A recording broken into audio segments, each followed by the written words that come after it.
in white. Boy, were they playing some basketball here. Jeff Lebo on a shot.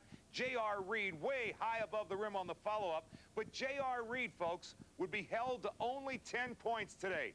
John Chaney, the intense leader of the Temple Owls, who has brought his team to unprecedented heights. Howard Evans is the main field general for this team from Temple. All right, he's the field general who goes across the lane with a daring pass, but he makes it work. Tim Perry puts it in. Temple trailed by 5, however, 5 at the half, 39-34. Second half, uncharacteristically, one turnover after another for North Carolina. Mark Macon on the steal. He had 19 points. He's only a freshman. North Carolina with 27 turnovers. This time, Kevin Medden's pass, stole by Howard Evans. Number 1 ranked Temple routs North Carolina and Dean Smith 83-66. That's the worst loss for Dean Smith and company at home in 13 years. We'll see this often.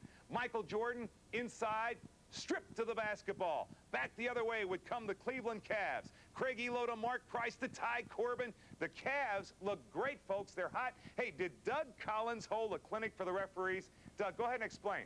All referees, that's the over, and you're right, we all understand that, Doug. In other words, there should have been, right, a technical is what he got for telling the referees how to do their game. Second half of the game, Brad Daugherty has a move. I want you to watch this. Inside, stolen right away there by Michael Jordan. Brad, I don't know where you were passing that basketball, but Michael Jordan, 46 points, would be the star, as always, for Chicago.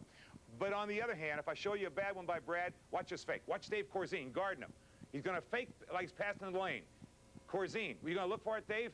Did he fake him out, or did he? Man, he faked him out of his shorts, his shoes. You know, he did. The Bulls, 113-111 as they fall to the Cavs this afternoon. Elsewhere in the NBA, work far away because of drug abuse. Michael Ray Richardson is one of those stories. He was the first active player to be banned from the NBA for life as a result of his cocaine addiction. Michael Ray Richardson is clean, and now he'd like another chance. For his story, let's go to Albany and Michael Ray.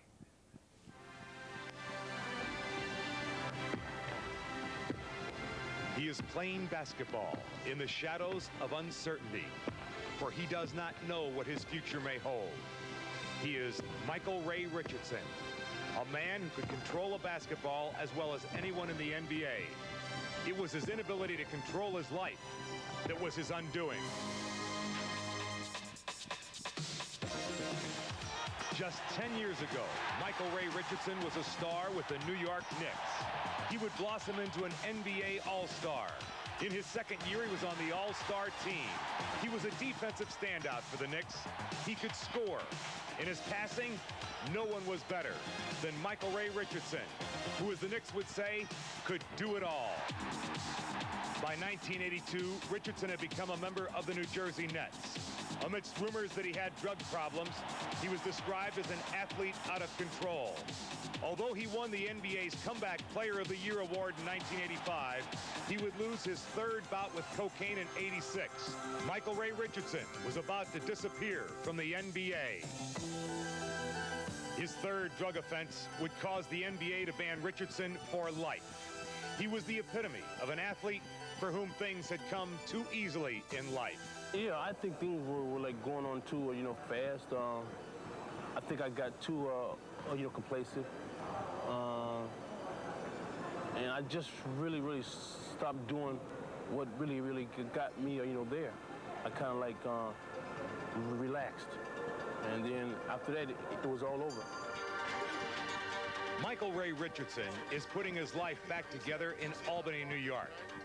Life at the Quality Inn may be a far cry from Park Avenue, but it's the setting for Richardson's comeback with the Albany patrons of the CBA. A 6'5" guard from the University of Montana, number 32, Sugar Ray Richardson.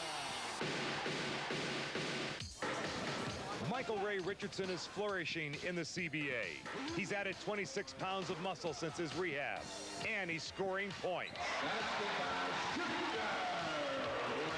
In addition to proving he can still play, Richardson has won the praise of his coach, Bill Musselman, who insists that Michael Ray is drug-free. I have no question about that. I know he's clean. And First of all, you know, he's being tested 3 times a week, and his attitude, for someone to tell me he was a disruptive force in a ball club is amazing, because there's no way he could have been a disruptive force at his present state of mind and his present health conditions. There's no way. He's been a positive influence. I wish I could take all of you, but I can't. The young man from the University of Montana is learning a new set of values for life with different rewards. Tell you what, the first one makes one. I'll buy you guys a salute.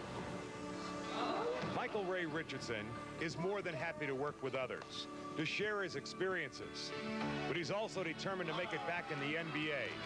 For this is one battle he does not want to walk away from. I get to buy him a juice, all right? Either I could just like give up and say I'm a quitter, or just say, well, I played in the NBA 8 years, and that's enough. But I couldn't live with myself, so I'm gonna give it a real good shot now. Michael Ray Richardson has been out of the NBA for 2 years.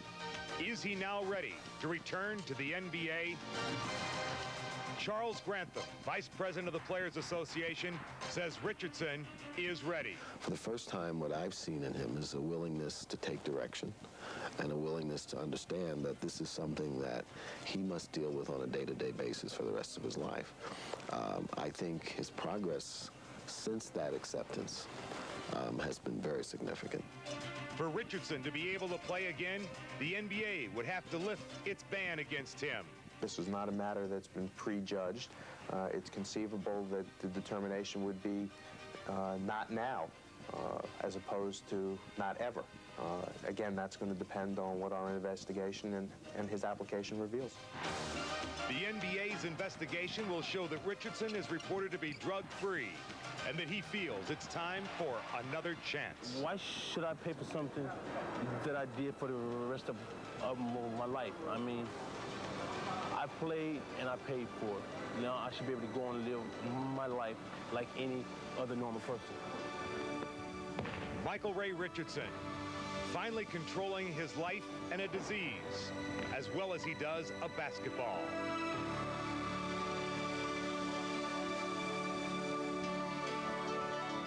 Our thanks to the Albany Patroons for their cooperation in putting this story together. Winter Olympics, U.S. hockey team lost to West Germany 4-1.